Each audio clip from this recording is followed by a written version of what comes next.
lettre rek la ñu woon waaw. ak lettre amul lu mu àndal. moom kay loolu du ñu nangu wax dara. waaw non bàyyi leen ma wax leen ko fii. mais qu'est-ce qui s'est passé ba ñu jékki-jékki ñu ne le président t'a félicité. non xam nga Mohamed semaine passée fii laa toog Ndoumbelane fii. ñuy wax ci dossier bi maa ngi leen bind naa président de la République. wax naa ko fii donc yow yaa ko bind waaw. man c'est-à-dire quand j'ai fini de faire mon livre je me suis dit je vais utiliser les voies officielles maanaam un administré un citoyen day bind officiellement mu tontu parce que je me rappelle quand j'étais au journal Le Populaire am na benn journaliste Amédine Sy il était au desk sport waaw Amédine il est entre le Sénégal et les États-Unis et tout quoi Amédine dañ doon mës a waxtaan mu ne ma booy man ba ma nekkee xale j'avais écrit à Giroud il était en ce temps-là entraîneur de Auxerre pour lui dire ce que je pense de son système de jeu et Giroud m'avait répondu mu ne j'étais tout jeune mais ça ba tey lettre boobu maa ngi ko gardé j'ai une fois échangé avec je crois Pathé Ndiaye bu port nee na ba may nekk élève j'avais écrit au président Senghor mu tontu ma donc voilà quoi ay mbir la yoo xam ne dafa war a nekk bon man quand j'ai fini de faire mon ouvrage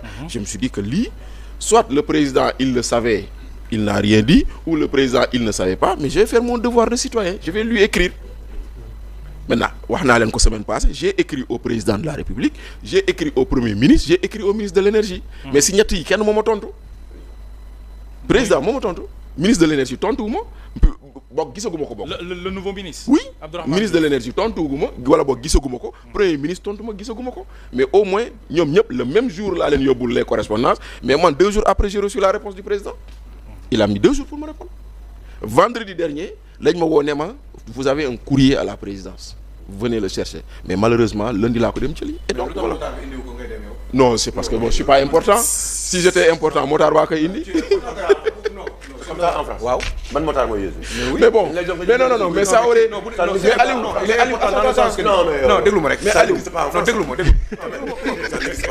ça aurait comment ça qui avec qui dis-le moi non dama ne non importance affaire mooy xam nga mooy la mooy bind livre kii ko ñu reconnaître ko ba président de la République kii jiite réew mi tontu ko waaw mais non tonto non tontu loolu dafa rëy man non loolu dafa rëy waru ko jëli non si non mais loolu dafa rëy non dañ ko waroon yónnee loolu dafa rëy loolu lu rëy non dañ ko non loolu mais c'est très important mais correspondance mais Mohamed correspondance yaa koy yóbbu yaa koy yónnee mais correspondance bon les gars ça c'est sur la forme. ouais ça sur la forme loolu c'est important forme moom baaxul mu amul France am na France yàgg fa amul France am na France pourquoi amul France il faut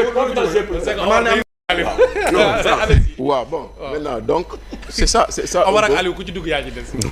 c'est ça un peu l'histoire j'ai écrit au président j'ai écrit au premier ministre j'ai écrit au ministre de l'énergie j'ai fait une dénonciation à l'OFNAC yëpp laa def OFNAC ba ma leen bindee aussi tontu nañ ma en me disant que ce courrier jot nañ ko on va l'étudier OFNAC d'ailleurs tey vendredi bi j'aurais dû être auditionné à l'OFNAC mais malheureusement mon avocat n'était pas disponible on a reporté l'audition à lundi dinaa dem wuy ji OFNAC pour ma dem ñu déglu ma ci par rapport à cette affaire là. Très bien. Mais citoyen loolu rek la bëgg.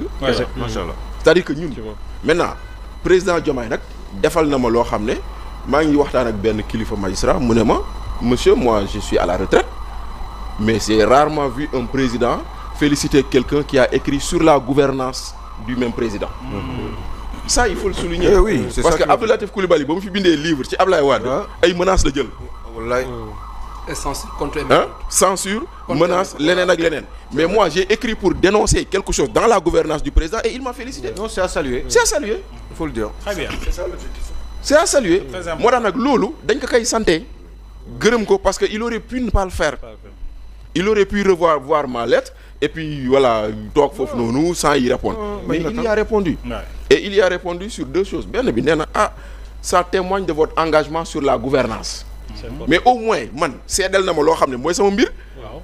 Tey jii Sénégal bu ñu toogee ba ñu ne ku jël autoroute bi yaa ngi fay 2000 francs fii ak aéroport te alors que da nga doon fay 3000 francs man bokk naa si ñu ko xeexoon. bu ñu toogee tey ñu ne les redevances sur l'aéroport xam nga sur l'autoroute sont passées de 1000 francs symboliques à minimum 800 millions mais man boobu bokk si ñu ko xeex.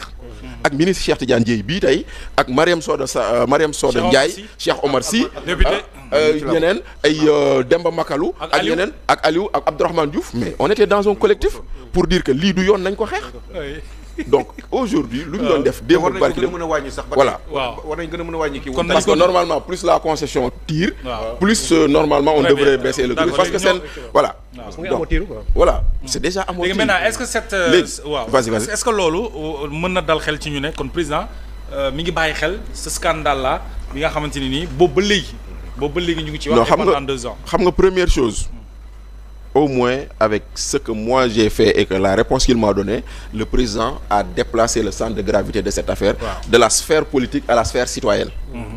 Parce que quand même dossier bi pendant très longtemps benn parti politique ak benn leader politique moo ko porté woon. C'est ça.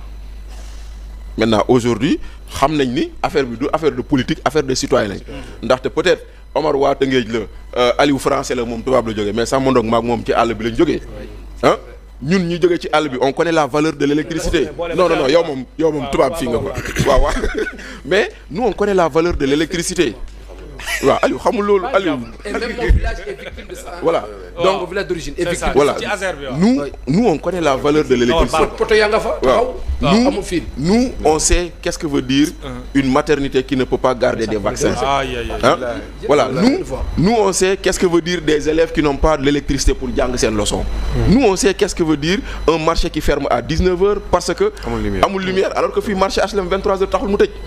Et donc kon nag au-delà de Jean-Michel Sène, Seydou Kane, Azer, José, c'est la souffrance et la détresse des Sénégalais derrière qu'il faut pointer, adresser et ñu xool nu ñu koy utalee solution. Maintenant, quand le président dit les informations contenues dans le livre font l'objet d'une attention particulière de la part de ces services, mais on dit alhamdoulilah. Donc ça veut dire que ñoom ñu ngi. On dit alhamdoulilah. Pour que cette affaire soit. Maintenant aussi, il ne faut pas ñu yaakaar ni da koy wax tey résultat am suba tey. Il faut qu'on soit. C'est ça. Ce n'est même pas possible. Voilà, il faut qu'on soit patient. Parce que aujourd'hui, ce qu'on a écrit, ça demande à être vérifié pour être confirmé. Une fois que c'est confirmé, si ça demande des mesures administratives, ça demande à être prise. Si c'est des mesures d'ordre judiciaire, lu mu si mënti doon au moins on sait que 37 milliards génn te président xam na ne 37 milliards yooyu amul équivalent en village électrifié. Très bien. Loolu mooy lu leer. Maintenant nag moom man particulièrement il y a aucune gloire à tirer du fait que président tontu na la donte la am na ñu ko jàppe noonu. mais man lu ma ci intéressé mooy au moins xam na ni 37 milliards yi dem nañ def naa sama warugar maa ngi leen di déglu.